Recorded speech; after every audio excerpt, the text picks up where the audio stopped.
कर दिए, एक एक करके सब विषय पे आएंगे। पहले कांग्रेस के विषय पे सुरेंद्र राजपूत जवाब दे दे। मैं सुभाष आपको मौका दूंगा क्योंकि आपसे भी सवाल है, सुरेंद्र राजपूत से भी सवाल है, डॉक्टर संबित पात्रा से भी सवाल है। सुरेंद्र राजपूत अभी तक चर्चा में आए नहीं है। सुरेंद्र राजपूत, वो कहावत है कि सिर मुंडवाते ही ओले पड़ गए। कांग्रेस पार्टी हिंदुत्व की लाइन को उन्होंने बोला कि हम काटेंगे और हिंदू की बात करेंगे, लेकिन उस पर आपको पकड़ा जा रहा है और उस पर आप इंटरनली भी उस फैक्ट को सपोर्ट नहीं कर पा रहे, क्योंकि मेरी जानकारी के हिसाब से तो वेदों और उपनिषदों में भी कहीं नहीं लिखा हिंदू और हिंदुत्व के बारे में। किस वेद में और किस उपनिषद में हिंदुत्व के बारे में लिखा है जरा बताएंगे? और वेदों में हिंदू के बारे में कहां लिखा है? वेदों में तो सनातन धर्म के बारे में लिखा है।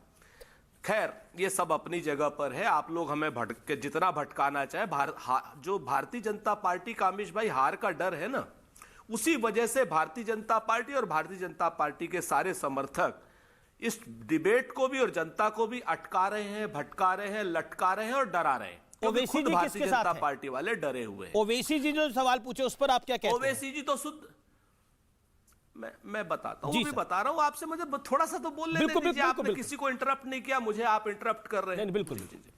तो आप तो बड़े प्रस्तोता है भाई। हाँ, मेरे को ओवैसी जी तो भारतीय जनता पार्टी की बी टीम है। आज भारतीय जनता पार्टी समाजवादी पार्टी के ऊपर अटैक कर रही है, ओवैसी जी कांग्रेस के ऊपर कर रहे हैं। कल भारतीय जनता पार्टी कांग्रेस के ऊपर अटैक करेगी और ओवैसी जो है सपा के ऊपर अटैक करेंगे। तो भारतीय जनता पार्टी और ओवैसी जी का तो शुद्ध पैक्ट है, और आज से नहीं है, पहले से है। जब जब भारतीय जनता पार्टी परेशानी में और रफ वेदर में आती है, तब तब ओवैसी जी उनको रेस्क्यू करने के लिए आ जाते हैं। इतिहास ने भी बताया है और आप लोग भी बताते ही रहते हैं।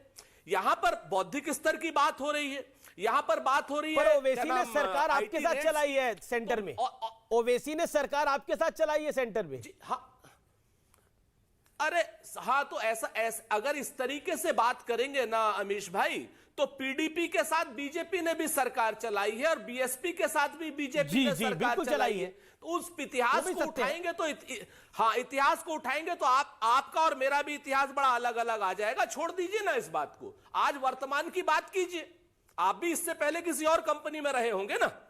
मेरा यह बड़ा स्पष्ट है कि जिस समय चुनाव आ गए हैं, आज की डेट में हमारी एक चीज बिल्कुल क्लियर हो रही है राहुल गांधी जी की, कि जो पेगासस सॉफ्टवेयर था उसका इस्तेमाल जिस तरीके से भारतीय जनता पार्टी ने किया, जिस तरीके से उस सॉफ्टवेयर के नाम पर या उस तरीके से किया जो आज सारा विपक्ष आरोप लगा रहा है, कल तक सिर्फ राहुल गांधी जी आरोप। असीम वकार इस पर कुछ जवाब देना चाहते हैं। एक सुब्राष्टा जी बहुत बिल्कुल, सुब्राष्टा का मैं मौका दूंगा आपको। अभी रुक जाइए, अभी हमारी असीम वकार, आपने एक एक करके बात करते हैं। असीम वकार, 40 सेकंड के अंदर आप बी टीम है, आप पर लगातार आरोप लगता है, क्योंकि इस समय बीजेपी जबरदस्त परेशानी में, आप उनको बचाने के लिए जा रहे हैं। 30 सेकंड में जवाब इसका, 40 सेकंड में जवाब इसका, देन सुरेंद्र राजपूत। नहीं, देखिए, मैं सुरेंद्र राजपूत जी ये बेचारे पिछले 10 साल से यही बातें कहते चले आ रहे हैं और बजाय तरक्की करने के खात्मे की कगार तक चलते चले जा रहे हैं। सुरेंद्र राजपूत जी और इनके नेता जितने भी हैं, इनके बाकी पैनल के लोग, जितना दिमाग है उतना ही तो इस्तेमाल होगा। मैक्सिमम दिमाग इस्तेमाल हो चुका और वो इस पर टिक गया आके कि बस अब बीजेपी की जो भी इनकी खिलाफत करेगा बीजेपी की बी टीम, जो इनके विरोध में बोलेगा बीजेपी की बी टीम, जो इनसे सवाल पूछेगा वो बीजेपी की बी टीम। क्यों सवाल आपसे नहीं पूछेंगे भाई? आप ये बता दीजिए, नेहरू जी ने मूर्तियां रखवाई कि नहीं रखवाई? ताला डलवाया मस्जिद में? नहीं डलवाया। अब इसमें अगर हम पूछ ले तो हम बीजेपी की बी टीम है, तो फिर आपने ताला डलवाया क्यों, मूर्तियां रखवाई क्यों, अगर आपको ये बुरा लग रहा है तो? राजीव गांधी जी ने शिलान्यास करवाया नहीं करवाया? मूर्तियां रखवा के पूजा करवाई नहीं करवाई? अगर हम ये सवाल पूछ ले तो हम बीजेपी के एजेंट हैं। तो अगर आपको इतना ही डर है तो आपके राजीव गांधी जी ने कराया क्यों? जवाब सुरेंद्र राजपूत बोलिए जवाब। दूसरी बात, अगर आपसे पूछ लिया जाए हुकूमत में आप रहे 3 बातें, 60 साल आप डिमोट हो गए हो, आप और सुरेंद्र राजपूत, आप आपके नेता, आपकी पार्टी डिमोट होती जा रही है, रसातल में जा रही है। कोई बात, देखिए ये असीम बकार नहीं सर, मैं इनसे पूछ रहा हूं कि भारतीय जनता पार्टी में राजू जितने सहयोगी संगठन है वो यही बात कहेंगे।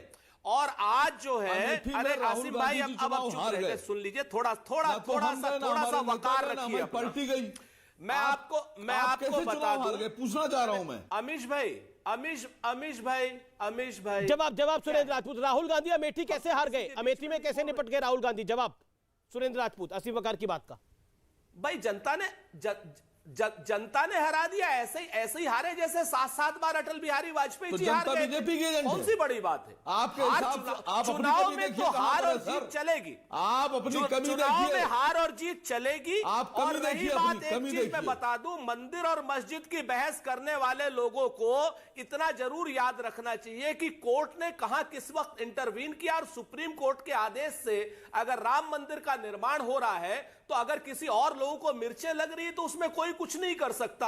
सच बात यह है कि सुप्रीम कोर्ट ने जो आदेश दिया उसका फैसले का पालन पूरे देश को करना होगा। और जो फैसले का पालन नहीं करेगा हम उससे करवा लेंगे और अच्छी तरीके से करवा लेंगे।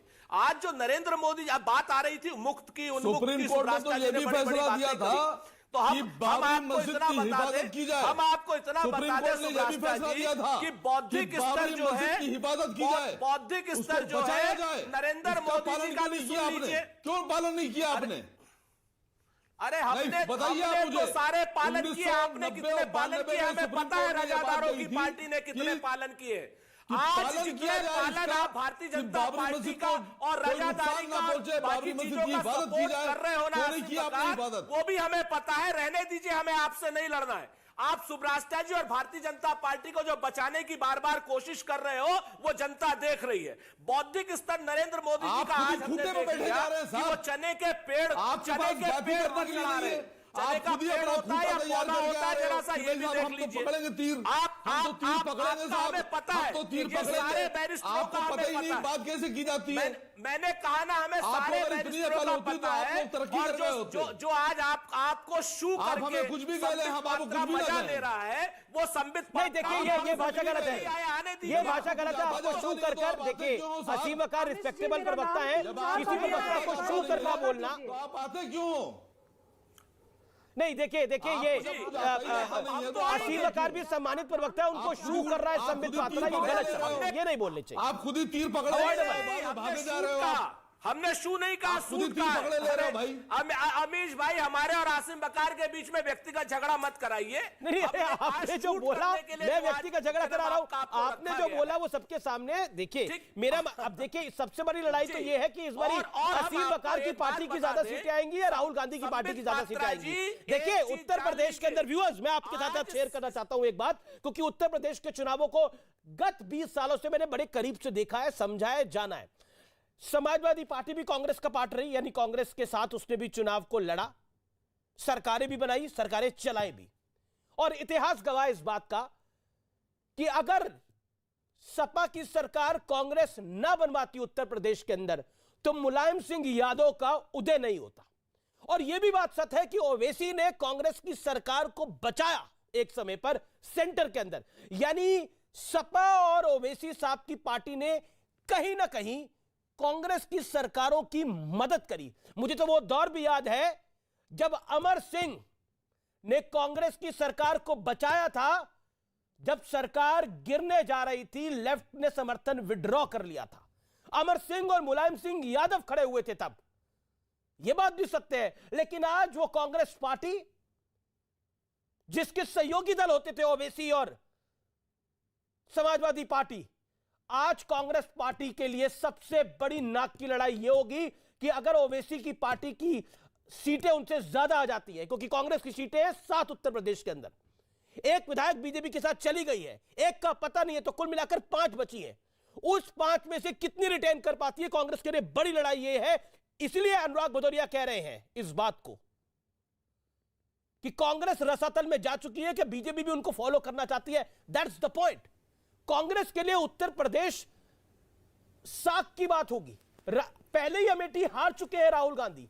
आप खुद सोच के देखिए व्यूअर्स, कितनी बड़ी साख की लड़ाई होगी अगर उत्तर प्रदेश में ओवैसी की पार्टी आगे निकल जाती है कांग्रेस की पार्टी से।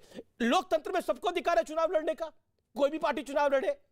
अब बीजेपी के खिलाफ 10 पॉलिटिकल पार्टियां चुनाव लड़ेंगी, कांग्रेस के खिलाफ भी 10 चुनाव लड़ेंगी। ये तो लोकतंत्र है। सुरेंद्र राजपूत को भी उतना बड़ा अधिकार है, तो संबित पात्रा को भी उतना बड़ा अधिकार है चुनाव में वो लड़े।